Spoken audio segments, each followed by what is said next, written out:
The presidents of Turkey and the United States. Now, to call this meeting highly anticipated would be an understatement, especially as the two countries are going through a rocky patch. Syria, the Kurds, relations with Russia, the arms trade, you name it. When the United States began supporting the Kurdish fighters against ISIL, that was a turning point. The USA has long maintained that it can be friends with both Turkey and the Kurdish forces that Ankara considers to be terrorists. And Turkey, as you know, is a NATO ally. Strategically important NATO ally, Turkey. Just give me your assurance that you're not going to be bullied by Turkey or President Erdogan into throwing the Syrian Kurds under the bus. No, there's no administration intention to hurl any large yellow objects whatsoever. Thank you. Now, it's always been a tough choice, and the latest blow came last month when Trump unexpectedly pulled U.S. forces out of northern Syria. At that point, Turkey launched a deadly offensive against the Kurdish militias in the area. The condemnation and threats from Washington only added fuel to the fire. Turkey put us all in a very terrible situation. Turkey, with regard to the alliance, is heading in the wrong direction. I've got sanctions against Turkey that I will introduce next Tuesday.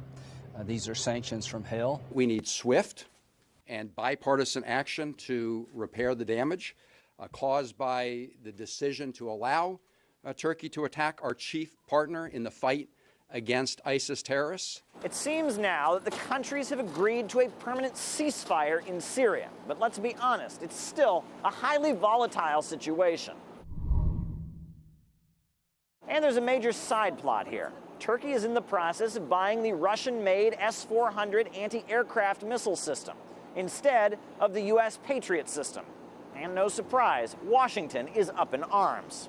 Turkey's purchase of the S-400 is inconsistent with its commitments to NATO and will have detrimental impact on Turkish interoperability with the alliance. The United States has actually threatened to sanction Turkey and remove them from the F-35 fighter jet program, of which Ankara is a member.